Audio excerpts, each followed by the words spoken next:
Bienvenidos a Vino Natural, el podcast de vino natural en español.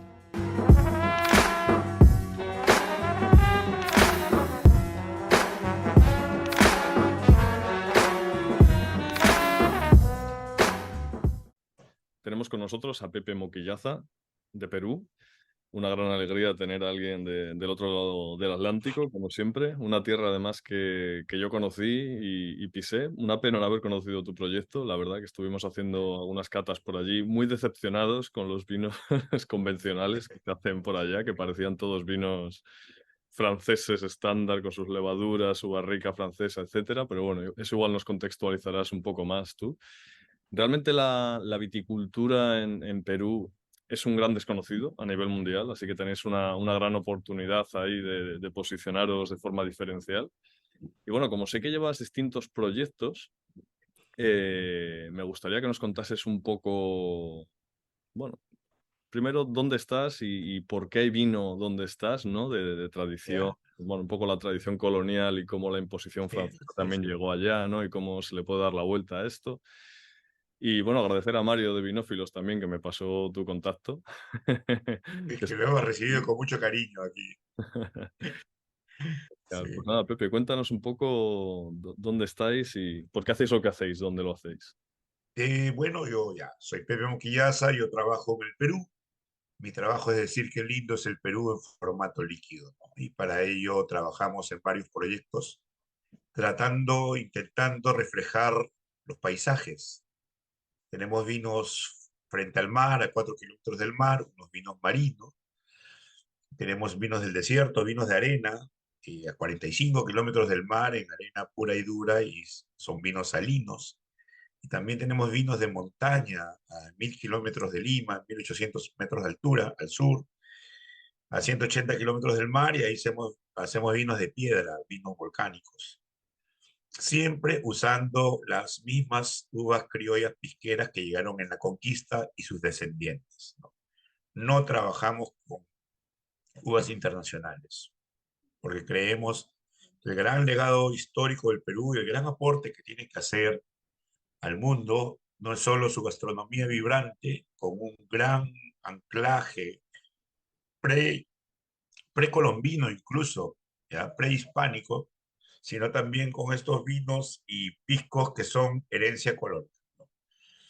Ahora, es curioso, ¿no? Que Perú sea un productor tan pequeñito y tan desconocido en el siglo XXI, cuando la vitivinicultura de América del Sur comenzó en Lima, en el Virreinato del Perú, la capital del Virreinato del Perú, y todas las crónicas hablan de la llegada de las uvas a través de las Islas Canarias, que a su vez las había recibido antes de Andalucía.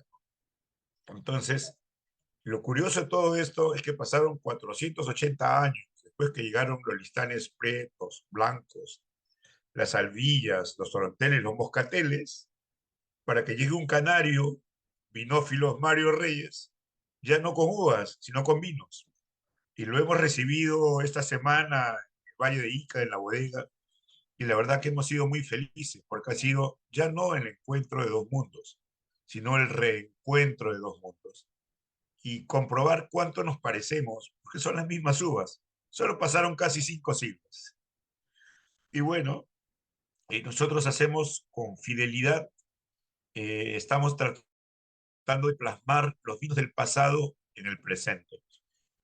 Elaborar los vinos que se hacían en el siglo XVII y XVIII en los mismos territorios, con las mismas uvas y lo más cercano posible a las mismas técnicas. Solamente usamos sanidad al final del proceso a la hora del embotellado. Ahí sí ya hay que usar un sistema de llenado porque hay un poco de oxidación. Son vinos muy frágiles que no tienen sulfitos, ¿no? Entonces necesitan sí un llenado más cuidadoso y una tapa DIAM que nos garantiza que va a viajar bien por el mundo, viajan, se portan, pero en esencia hay una gran mirada al pasado con una ilusión de futuro, eso es lo que hacemos, ¿no? Y todo esto dentro de nuestros paisajes mágicos, que tenemos 3 proyectos, pero vienen 2 más, ¿no? Y seguimos sumando con ilusión, pero repito, nuestro trabajo es decir que lindo es el Perú en formato líquido. Me surgen muchas preguntas y muchos intereses, ¿no? Bueno, que sepas que Claro. el podcast se graba desde Canarias también, aunque mi acento no me delate. Ah, caramba. Yo no soy de Canarias, pero sí estoy viviendo aquí, trabajando temas de vino y demás. Y me resultaba muy interesante cuando hablas de variedades pisqueras, ¿no? Porque sé que en Sí, el Perú hay un poco hubo un periodo de denigración, ¿no? A lo que eran las variedades sí, pisqueras, se hablaba como una cosa, esas son las pisqueras, ¿no? Como algo negativo, ¿no? Y bueno, sí. entiendo que ha sido una lucha un poco revalorizar eso y aparte de la guerra con el pisco entre Chile, Perú y tal, que es un tema que no nos vamos a meter porque daría para otro, otro podcast Es entero, un tema geográfico, ¿no? Eso no hay que pelear. claro. Entonces, ¿cómo ha sido para vosotros o sea, llegar a este proyecto con la idea de rehabilitar esas variedades? Es un poco Y arriesgado, ¿no? sí, mira, uno llega a los negocios, a este tipo de emprendimientos, solo por dos razones, ¿ya? Por oportunidades o por amenazas. Siempre es así. Y yo comencé mi carrera como productor de pisco. Yo elaboro pisco inquebrantable, que es la marca más chiquitita de pisco, pero la de más extremo valor alto que hay. Son solo 1.500 botellas por año que se embotellan y solo se elaboran en años excepcionales, si no, no hay. Las reglas peruanas hablan de 3 meses de reposo, nosotros, gracias a mi esposa, 10 años de reposo. Entonces tenemos algo muy, pero muy especial que ha venido caminando muy bien, pero el año 2007 fue el terremoto de Pisco, lamentable, que destruyó la industria, nos cayó todo encima y 2 años después comenzaron las reinversiones en agricultura, pero no fueron dirigidas hacia el mundo del pisco, sino fueron dirigidas hacia los espárragos, hacia los arándanos, hacia los pimientos, hacia todos los productos, las uvas de mesa fundamentalmente. Todos esos productos agroexportables recibieron un esquema de impuestos benévolo y comenzaron a crecer, pero a través de qué? De nuestras tierras, de nuestra agua, de nuestro espacio y de nuestros hombres, nuestra gente. Perdimos área, perdimos agua, perdimos paisajes y mucho de la gente joven se fue a trabajar en esto. Y yo me preocupé y dije, ¿qué vamos a hacer en el mundo del pisco sin uvas? Y entonces busqué qué hacer, cuál era la solución. Subsidio no era posible, hubo todo un tema allí. Guerra, no somos conflictivos, el pisquero es un hombre de paz, un hombre de bien, ¿no? Y entonces la respuesta estaba en la misma historia del Perú. Yo indagando, investigando, me gusta mucho leer la historia. Encontré que el Perú en el siglo XVI, XVII, XVIII y hasta inicios del XIX fue el más grande exportador en este orden de vino y aguardiente de pisco de América.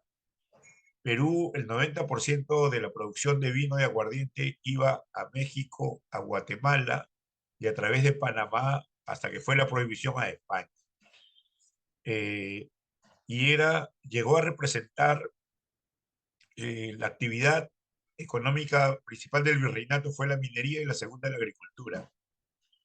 Dentro del PBI de agricultura, el 80% era la producción de aguardiente y de vino. Y si excluías la mina rica de Potosí, la principal actividad económica del Perú era la producción de vino, aguardiente y de las botijas peruleras, porque eran los envases no retornables. La calidad de los productos vínicos del Perú era tan alta que se exportaban envases no retornables de arcilla. Los navíos zarpaban llenos de botijas, botijuelas, que son tinajas pequeñitas, y llegaban a los mercados. Entonces, siendo una actividad tan significativa, entendí claramente que como no existía el agua potable, lo que se tomaba era vino, y los indígenas tomaban chicha, maíz fermentada. Entonces, que era un producto que tenía que ser recuperado. Pero la otra gran pregunta era, ¿y cómo eran esos productos? Y nuevamente la historia del Perú, como fue una empresa, una sociedad con la corona, entonces la corona enviaba cronistas viajeros que iban a las zonas de producción y verificaban los números que rendía el virrey. Y cada vez que ellos viajaban, narran lo que ven, narran, describen los campos, pero también describen lo que comen y lo que beben. Y ahí se hablaba ya de vinos tintos a loque, o sea, oxidados, vinos claritos, es decir, escurridos, vinos ámbar, es decir, con skin contact, ¿ya? Y, o sea, toda la descripción, vinos salinos, vinos ásperos, vinos de raspa, y todo esa descripción, a mí, que yo estaba en el mundo de la fermentación, me permitía deducir cómo había que hacer. Es así que yo el año 2012 conocí a mi socio Camilo Quintana y él hacía pisco pero no vendía nada y yo hacía pisco y lo vendía todo. Entonces teníamos cuestiones distintas y a él le propuse, hombre, ya que tú no vendes pisco, hagamos vino, hagamos vino. Y él dijo, ya, pero yo tengo un objetivo. ¿Qué pasa? Mi pueblito que se llama San Juan de Iguanco no está en el mapa. Tú ponías Google y no salía. Yo quiero poner San Juan de Iguanco en el mapa. Bueno, lo hacemos. Hicimos los vinos, casi todo lo que hacemos al inicio parece un fracaso y siempre termina siendo un gran éxito. Sabemos resistir esa impresión inicial de fracaso. Y es así que después de 120 años, la guerra del Pacífico fue en 1880, el Perú fue ocupado y las bodegas incendiadas y los viñedos también. Y es ahí cuando se reinvierte 20 años después, llegan los clones internacionales y ya se hace vino de uvas internacionales. Escuela francesa, italiana, española, las grandes bodegas, y la pequeña agricultura, la mediana viticultura se quedó en el mundo del pisco. Es decir, el pisco encapsuló las variedades y el vino siguió un camino de variedades internacionales. Nosotros, 120 años después de la guerra, hicimos el primer vino de quebranta en el Perú en el año 2012, que entró al restaurante central en el menú de degustación por 6 años consecutivos y entró sin etiqueta y sin registro sanitario porque era un gran descubrimiento, un gran hallazgo. Y a partir de ahí comenzamos con los proyectos, ¿no? Ese fue el primer proyecto, los vinos del mar. Luego me asocié con Matías Michelini de Argentina para los vinos del desierto. Y ahora me voy a las montañas y también me voy a Bolivia con María José Granier a hacer vino en el Valle de los Intis, lo que era el Alto Perú. Perdona, creo que has dado una clase magistral de historia y no te quería interrumpir porque hay tanta información ahí concentrada que creo que hay que contextualizar un poco, ¿no? Sí, Todo el tema de la guerra con Chile era precisamente por la competencia que estaba haciendo la agricultura del Perú a Chile, que era un país mucho más industrializado y ganó la guerra del Pacífico, ¿no? Y eso supuso una transformación total de ese viñedo, pero que supuso también una oportunidad, ¿no? Para meterse en el lío de las variedades internacionales, entre comillas, y entrar en el mercado, etcétera. Pero ¿cuál es el momento en el Perú en el que se da este giro, digamos, de terroirista, ¿no? De intentar recuperar esas variedades? ¿O es que esas variedades pisqueras quedaron en territorios marginales, en viñedos que se hacía vino para casa? ¿Cómo era un poco la realidad del día a día de estas zonas no, de nos Ica? volvimos monoproductores, ya solo producíamos pisco, ni un derivado más. Tú reconoces una bodega pisquera porque afuera de la bodega, en lugar de ahí piedrita, ripio, piedra molida, hay orujos de uva. No se hace nada más que pisco. Pisco es un aguardiente de vino, o sea, hemos hecho por siglos el vino para destilarlo, pero por un siglo dejamos de hacer vino para beberlo, vino de criollas. Entonces, el que comienza con, todos me dijeron loco, siempre me han dicho loco cuando comienzo algo. No, eso no se puede, Pepe está loco. Bueno, pues estoy loco. Comenzamos, fue un éxito. Comenzamos en el desierto a hacer vino en las botijas peruleras que ya no se hacen, no se fabrican, las recuperamos y ahí hacemos vino ahora y también dijeron que estábamos locos y ahí está el vino. Hoy el vino de tinajas, el vino de greda es un gol en el mundo, nosotros los tenemos también. Es decir, la pequeña industria del pisco, o sea, las medianas bodegas, las pequeñas, encapsularon las variedades, pero solo para hacer pisco. Lo que nosotros hicimos fue abrir el abanico y demostrar que se puede tener un portafolio de productos del vino, que es vino, que son las mistelas viejas, que llamamos Perfecto Amor, pero deberían llamarse Magdalena, son hermosas, justo con Mario las ha probado aquí, el mismo pisco El pisco que toca madera es brandy, y cuando te equivocas tienes vinagre, y podemos seguir buscando derivados, pero siempre orientado al alto valor. Perú es un país con una agricultura pequeña, ya no estamos tarde para ser grandes, ¿ya? Pero estamos bien temprano para ser los mejores. Eso lo tenemos claro. Muy, muy interesante toda esta perspectiva que nos ofreces, ¿no? Me resulta también curioso el hecho de que nadie, o sea, no había una tradición, sobre todo en la zona de Ica, igual, que es la que más ahora mismo se conoce, ¿no? De Perú como zona vitícola. ¿No quedó una tradición marginal de beber vino en las casas o solo era puro aguardiente? Es decir, no había una bodeguita Eh, en casa que alguien se hiciera su vino. tomamos mucho pisco puro, ¿ya? Shot. Pero hay una bebida que es una fermentación abierta de mosto de uva muy madura que se le llama cachina. Pero la cachina necesita mucho cambio de envase por la decantación para que se vaya depurando, porque es un poco peligrosa cuando es dulce, ¿ya? Es dulce, es muy dulce. Entonces, cuando esta se seca con el tiempo es muy agradable, pero eso era de casa, no es comercial, nunca se pudo estabilizar, nunca se hizo comercial. Entonces, sí, el pisco se toma en coctelería, en pisco sour, en chilcanos, en tonics, en capitanes. Hay un set coctelero. En las casas, culturalmente, cuando tú tomas con tu padre, tu madre, tus hermanos, se toma pisco puro, mirándote a los ojos, como una copita, la misma copita. Salud, salud, salud, ¿no? Y se usa también, en algunos casos, como insumo en la comida, que es un poco lujoso, pero se hace. ¿No? Pero era el uso que se le dio y no, salvo la mistela vieja, que era el trago de los enamorados, ¿no? Es muy interesante, no se hacía otra cosa. Vino el Pitu Roca en el año 2014 y él redescubrió la mistela vieja, la Magdalena, y la valorizó y se la llevó al sellar de Camp Rock, porque es medio mágico. Las mistelas, cuando se hacen con alcohol como un rectificado en columna, es muy sosa, es solamente como mata todas las levaduras, entonces se queda el mosto así de dulce, con un poco de acidez, ¿no?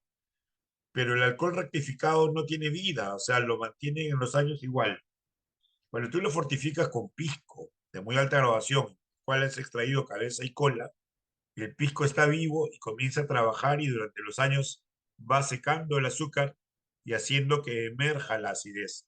Cuando la acidez emerge sobre el azúcar, es mágico y eso lo tenemos ahora en los menús de degustación de Mérito y de Maita en Lima. Va muy bien la mistela vieja, pero como te digo, la mistela joven es sosa, no te sorprende. Hay que tener paciencia para esto.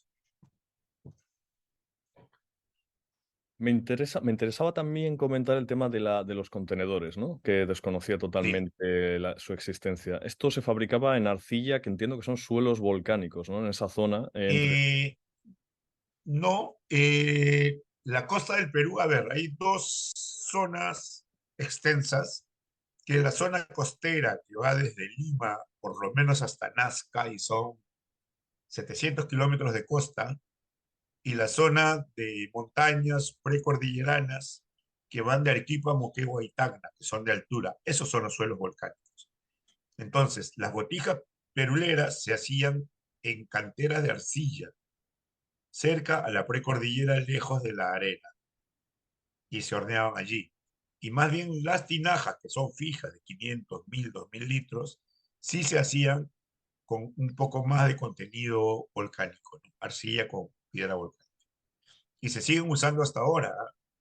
Hay tinajas de 200, 300 años de uso continuo hasta el momento, solo que eso hay que valorizarlo. Nosotros hemos comenzado a trabajar en Carabelí, que es un pequeño oasis a 1000 kilómetros de Lima, donde se siguen usando las tinajas de 500 litros, pero superficiales. No se entierran como los quebris. Más allá, en Arequipa, en Majes, en Vítor, todavía hay grandes tinajas superficiales y también algunas que están enterradas. Eso es centenario y hay que trabajar en la recuperación y la preservación. Muy, muy interesante, porque esa tradición tinajera, bueno, bebe de toda la tradición romana que llega a la zona sur de España, ¿no? Que se conserva en Sí, el Alentejo portugués, en Extremadura. De eso pasa también a América Latina. Y, y bueno, es como un recuerdo, ¿no? Un poco como las variedades que sí, quedaron en Argentina y Chile también y que ahora se ponen en valor. Si quieres, cuéntanos también un poco, que me parece interesante, cómo es la viticultura, cómo es el trabajo mano a mano con las vides en las distintas zonas sí. y de Bien, dificultades para hacerlo en ecológico y demás. O sea, sí. cuál es Ah, la bueno, situación un poco en el Perú de este tema del buen ecológico? punto. Pero antes que me olvide, quiero mencionarte algo. Yo en la casa de Nuria Renom, en la bodega, hace un año, estuve en el cierre de cosecha y conocí al gran Carles, al hombre que hace las mejores tinajas de un almuerzo. Y le dije, y para que entienda por qué hacemos lo que hacemos en las vasijas que estamos utilizando. Le digo, maestro Carles, yo quisiera que nos fabrique unas botijas y tinajas para llevar al Perú. Y me miró y me dijo, mire Pepe, quiero contarte que me pidieron 50 de Estados Unidos y yo me negué. Digo, no quiso vender 50, no, me dijo, porque considero casi una traición fermentar en tierra ajena. Uno tiene que fermentar en su propia tierra. Y yo le dije, maestro Carles, eso quiere decir que usted tiene que venir a Perú a enseñarnos cuando tú quieras. Me lo llevo en el alma eso. Entonces nosotros usamos solo vasijas viejas hechas en Perú. Sería muy fácil traer de Francia, de Italia, de Eslovenia, hay. Pero si eres purista hay que serlo del todo, ¿no? Entonces sí, queremos revivir la industria, no solamente el uso, sino la fabricación. Ahora, hablando de la viña, no, la viña en el Perú es alta, no es bajita. ¿Ya? Nosotros cuando vamos a Europa nos sorprendemos porque hay que agacharse. La parra está muy cerca del suelo, la fruta. En Perú está alta, es una semipérgola que nosotros llamamos galera. O cuando son doble T también está elevada, la fruta está arriba. ¿Por qué? Porque tenemos una luminosidad muy alta y una ausencia de lluvias. Es decir, hay muchas horas de luz aquí, muchas. Y el suelo, cuando estás en la costa, es arena y la arena tiene sílice. Y cuando estás en la zona alta, estás en volcanes y también es piedra que calienta mucho. Entonces la fruta tiende a recibir un reflujo de calor. Entonces, ¿qué es lo que hicieron los españoles? Elevaron la conducción para que la uva esté fresca. Entonces aquí cosechas con los brazos arriba, no te agaches. Distinto, ¿eh?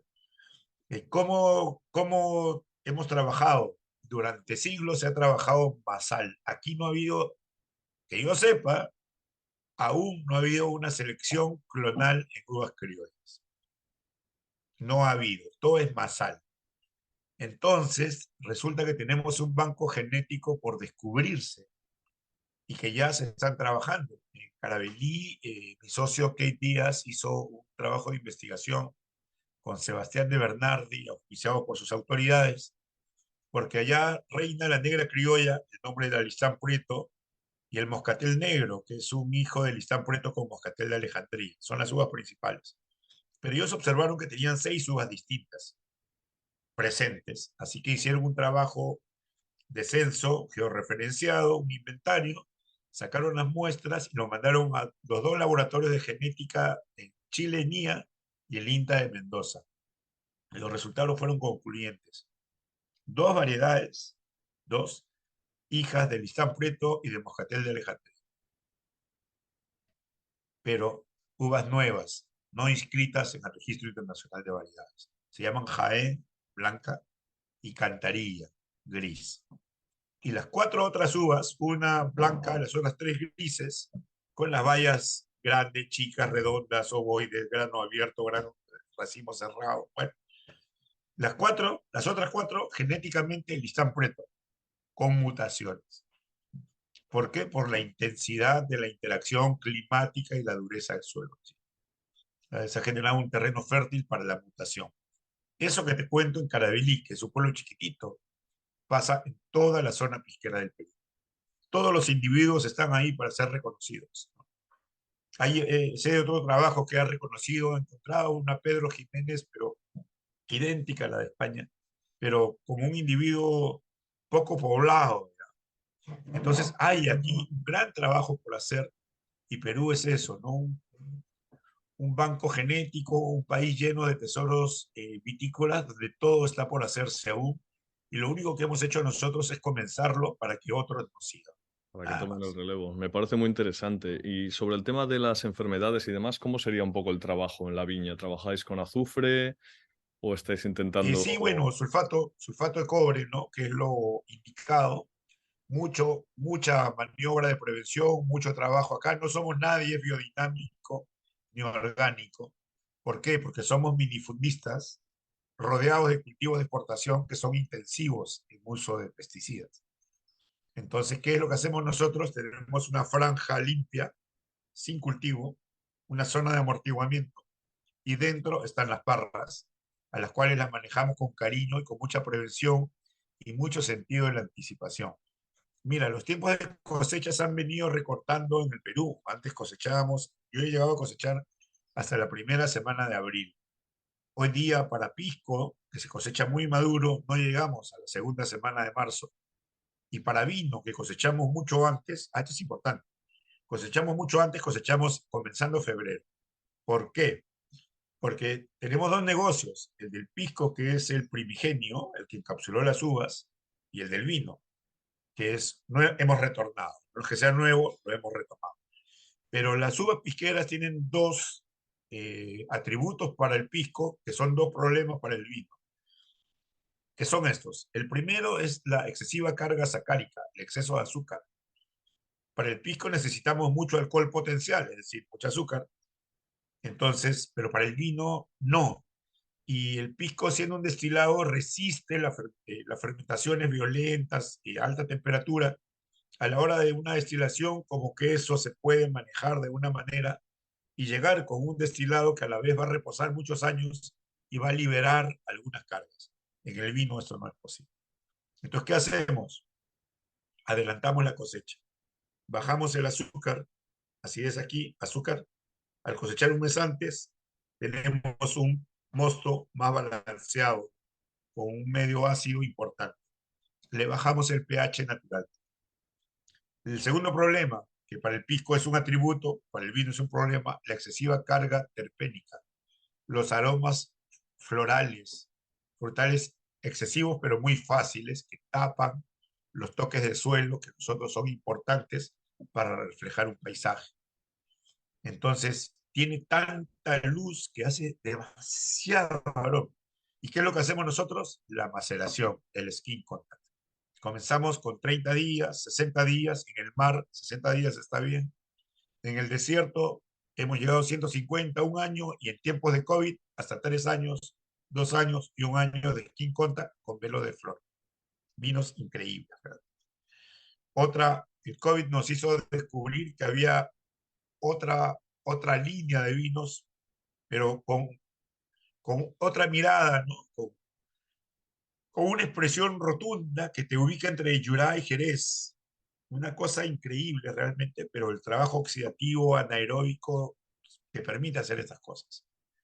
Y tenemos una bodega que data de 1633, es muy pequeñita, pero que tiene toda la enseñanza española de ser una bodega elevada, con el lagar a 3 metros de altura, para despegarse del calor. Nosotros la oscurecemos como en Jerez y la humedecemos como en Jerez. En ese medio creamos nuestros vinos, los criamos allí y nos está yendo bien. Estamos muy contentos con lo que estamos haciendo. Muy interesante, vaya variedad y calidad, porque son productos únicos.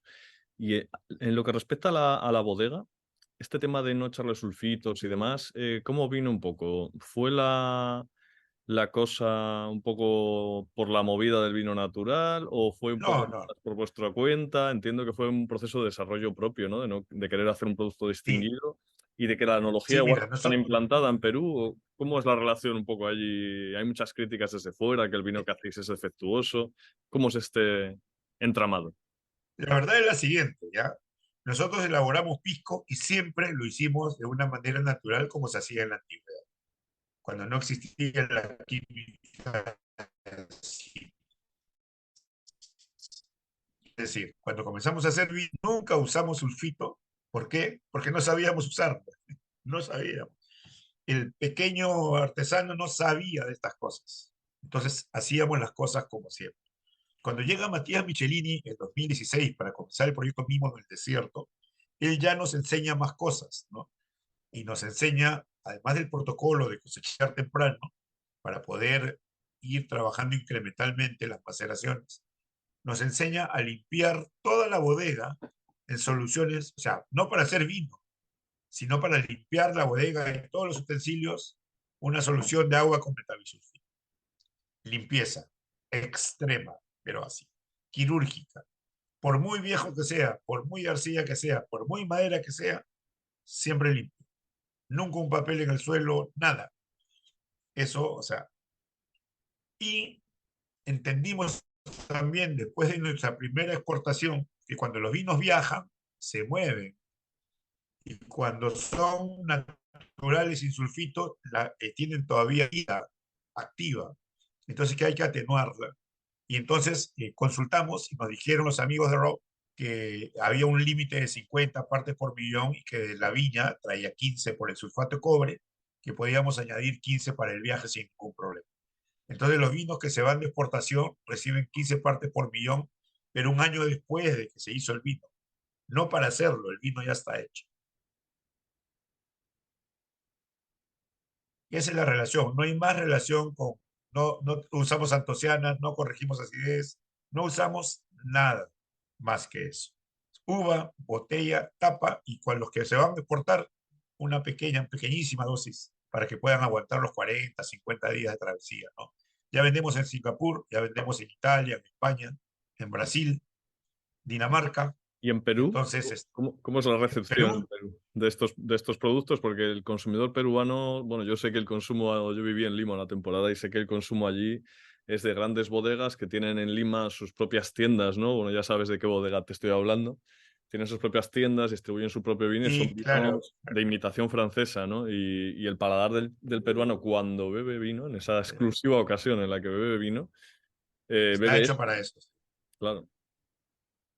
Sí, pero además tenemos la influencia argentina y chilena, ¿no? Que son vinos también de ese estilo, de esas uvas, y está muy bien, pero hay un tema generacional. Nosotros desde el comienzo, mira, yo ya soy un hombre mayor, tengo bastante más que 40 años, entonces, siendo yo un hombre mayor, yo siempre miré a la juventud porque sabía que venía un cambio en los hábitos de consumo. Ya se había dado a nivel de comida, ya se comía sano, y esta misma gente es la que tenía en algún momento que beber sano.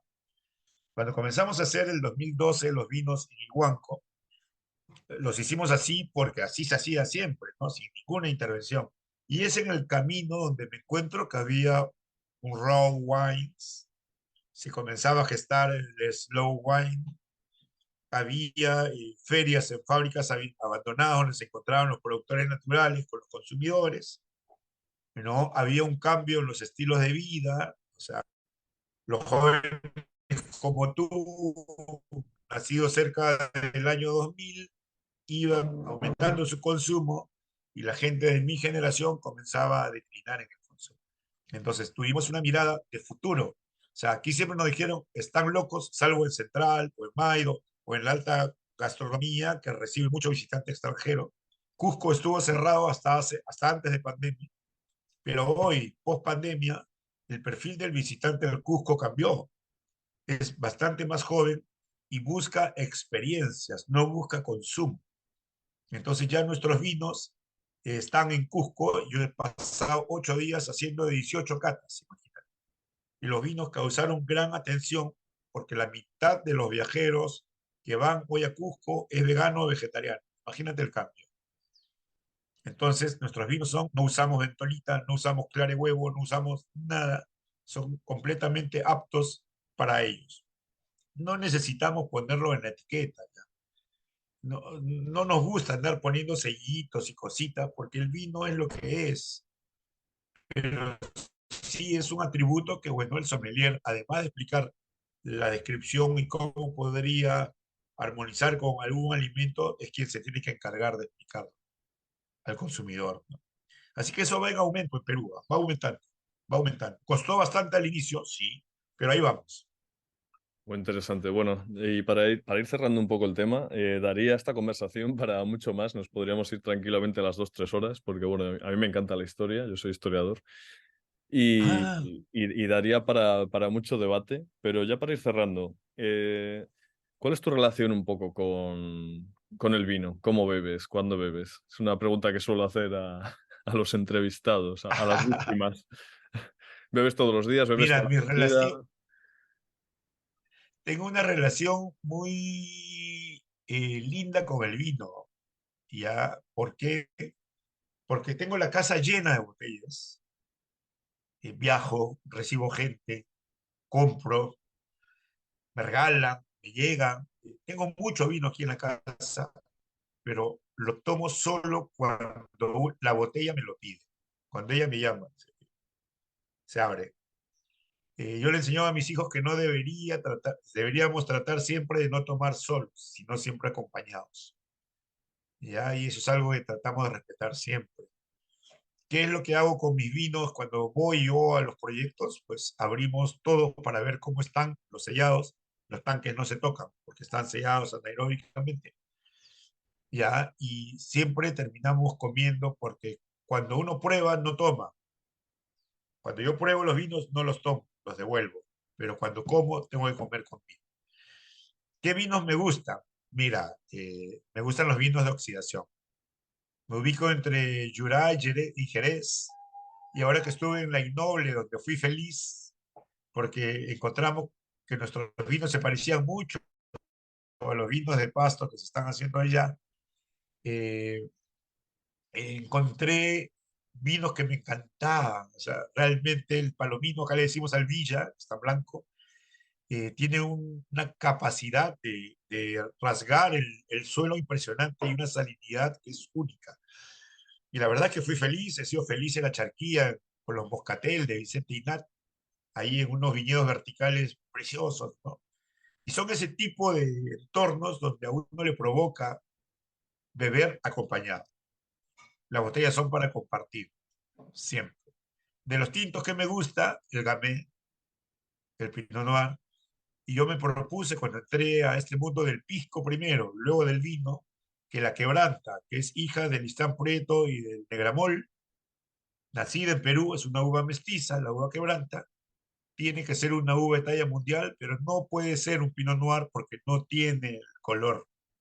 Puede ir al Gamay. Si la quebranta llega a ser Gamay algún día en la historia, donde yo esté, seré feliz. Me parece una buena descripción y muy interesante el tema de la quebranta, porque la Negramol y la Prieto son dos variedades muy queridas aquí en Canarias, y siempre se dice que pueden dar unos vinos, la gente que sabe, los abuelos, ¿no? La Negramol aquí la envejecían, y la Prieto siempre tiene esa Ya, astringencia, ese tanino profundo que también hay que envejecer. Y le falta ese tema aromático que te aporta la Negramol, que es una variedad muy distintiva. Yo reconozco un vino siempre que lleve un 10% de Negramol, ya sabes que está ahí, ¿no? Un poco es como la Moscatel. sabes, sí.